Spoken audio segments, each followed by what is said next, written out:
MOGARZEA and His Son.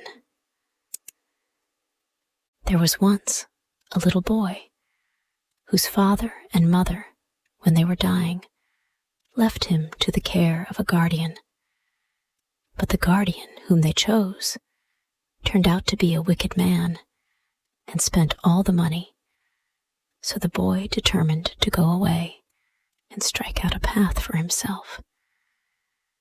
So one day he set off and walked through woods and meadows, till when evening came he was very tired and did not know where to sleep. He climbed a hill and looked about him to see if there was no light shining from a window.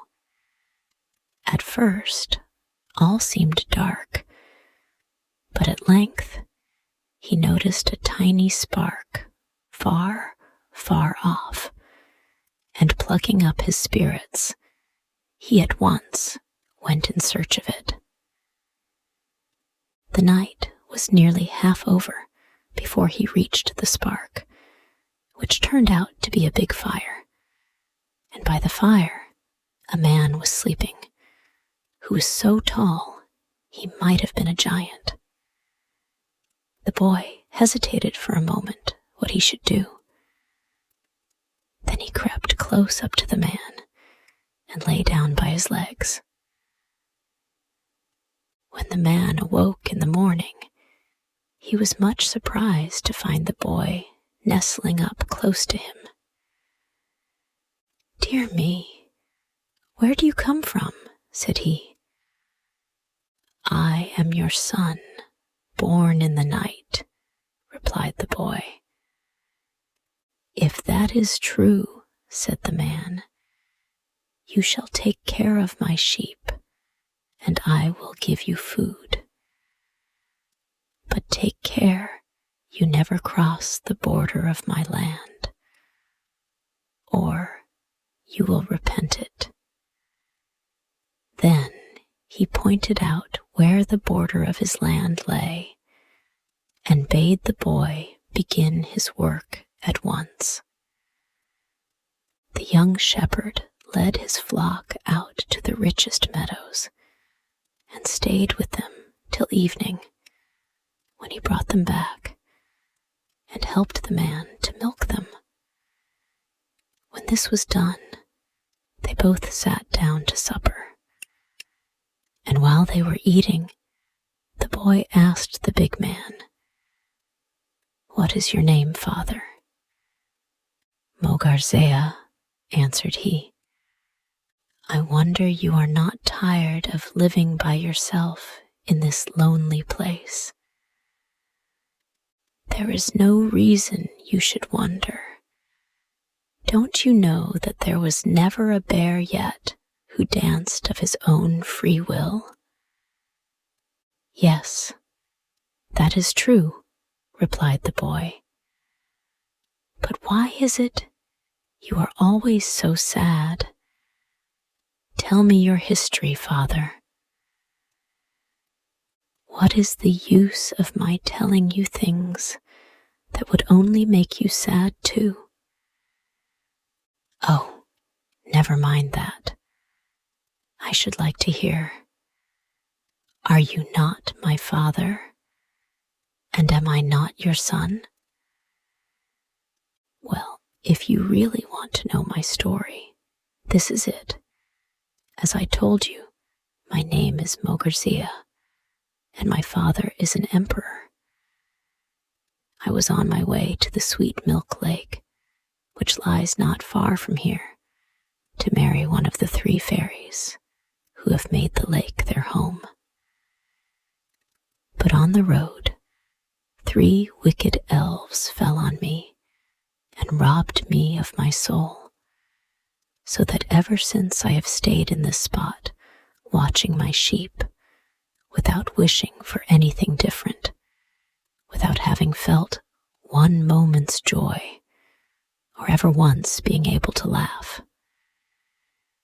And the horrible elves are so ill-natured that if anyone sets one foot on their land, he is instantly punished, That is why I warn you to be careful, lest you should share my fate.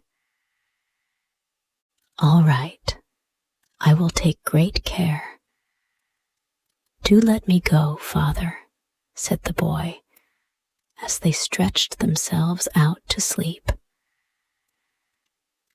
At sunrise, the boy got up and led his sheep out to feed, and for some reason, he did not feel tempted to cross into the grassy meadows belonging to the elves, but let his flock pick up what pasture they could on MOGARZEA's dry ground. On the third day, he was sitting under the shadow of a tree, playing on his flute, and there was nobody in the world who could play a flute better, when one of his sheep strayed across the fence into the flowery fields of the elves, and another followed it. But the boy was so absorbed in his flute that he noticed nothing till half the flock were on the other side. He jumped up, still playing on his flute, and went after the sheep, meaning to drive them back to their own side of the border, when suddenly he saw before him 3 beautiful maidens who stopped in front of him and began to dance. The boy understood what he must do and played with all his might, but the maidens danced on till evening. Now let me go, he cried at last, for poor MOGARZEA must be dying of hunger. I will come and play for you tomorrow. Well, you may go, they said, but remember that even if you break your promise, you will not escape us. So they both agreed that the next day he should come straight there with the sheep and play to them till the sun went down. This being settled, they each returned home.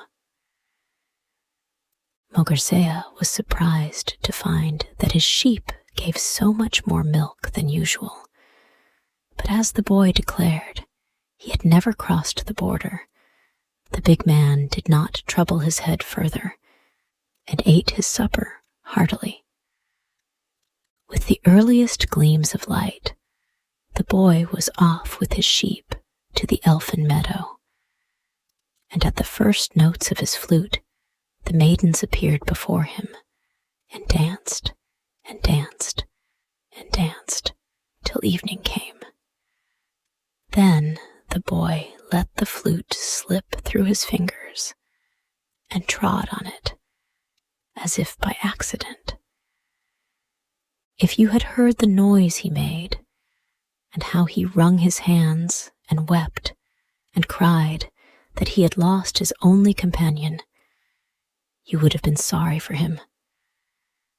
The hearts of the elves were quite melted, and they did all they could to comfort him. I shall never find another flute like that, moaned he. I have never heard one whose tone was as sweet as mine. It was cut from the center of a 7-year-old cherry tree. There is a cherry tree in our garden that is exactly 7 years old, said they. Come with us, and you shall make yourself another flute.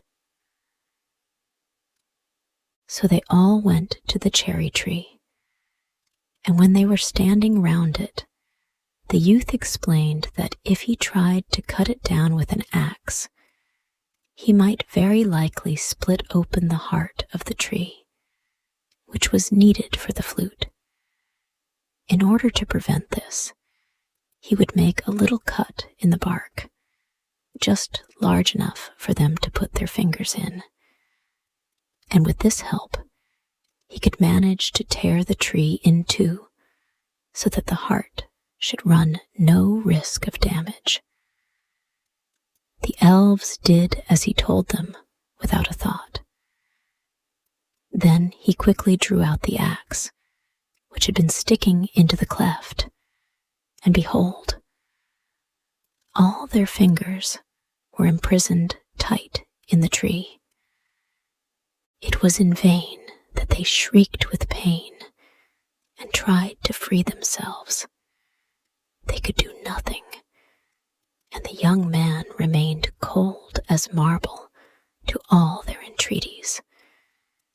Then he demanded of them MOGARZEA's soul. "Oh, well, if you must have it, it is in a bottle on the window-sill," said they, hoping that they might obtain their freedom at once. But they were mistaken. "You have made so many men suffer," answered he sternly, "that it is but just you should suffer yourselves. But tomorrow I will let you go." And he turned towards home, taking his sheep and the soul of MOGARZEA with him. MOGARZEA was waiting at the door, and as the boy drew near, he began scolding him for being so late.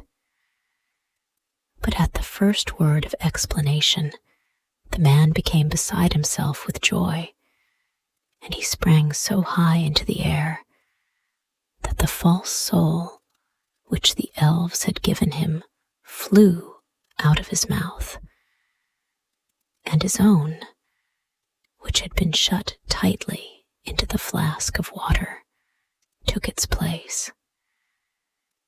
When his excitement had somewhat calmed down, he cried to the boy, "Whether you are really my son matters nothing to me. Tell me, how can I repay you for what you have done for me?"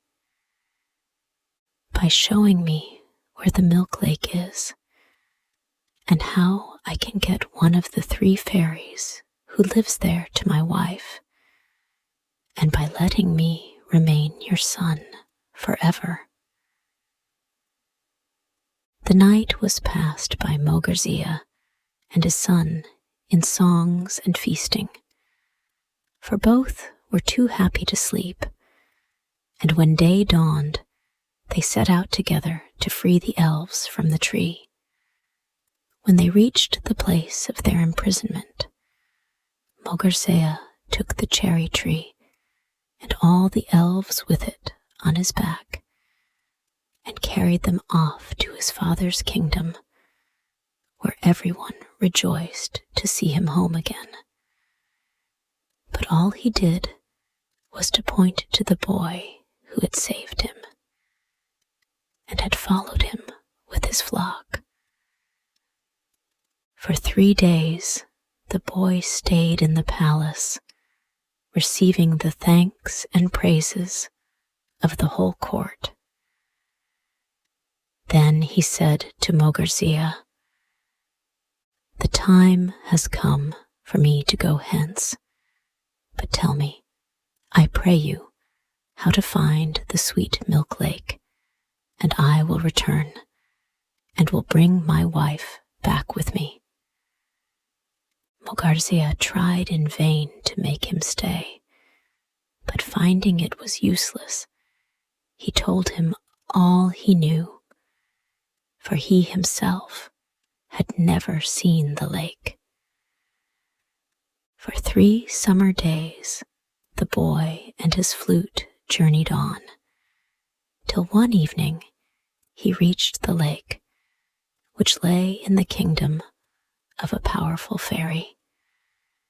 The next morning had scarcely dawned when the youth went down to the shore and began to play on his flute, and the first notes had hardly sounded when he saw a beautiful fairy standing before him, with hair and robes that shone like gold. He gazed at her in wonder when suddenly she began to dance. Her movements were so graceful that he forgot to play, and as soon as the notes of his flute ceased, she vanished from his sight. The next day the same thing happened, but on the third he took courage and drew a little nearer, playing on his flute all the while. Suddenly he sprang forward, seized her in his arms, and kissed her, and plucked a rose from her hair. The fairy gave a cry and begged him to give her back her rose, but he would not. He only stuck the rose in his hat and turned a deaf ear to all her prayers. At last she saw that her entreaties were vain, and agreed to marry him as he wished, and they went together to the palace, where MOGARZEA was still waiting for him, and the marriage was celebrated by the emperor himself. But every May they returned to the milk lake, they and their children, and bathed in its waters. And now this story ends. Hey, thank you so much for listening to the whole story. If you liked this story and want to thank me for creating this story, then you can buy me a cup of tasty coffee.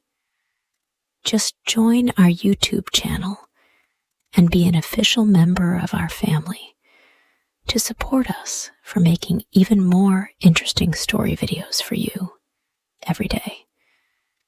You know, it takes a lot of effort, research, and money to find and buy premium contents, and to writing, creating, editing, organizing, and publishing every single video, which could melt your hearts or could be one of the most interesting stories of all time. So, hit the like button to save this video. And most importantly, subscribe to our YouTube channel to learn English by watching super interesting English stories every day. Thank you.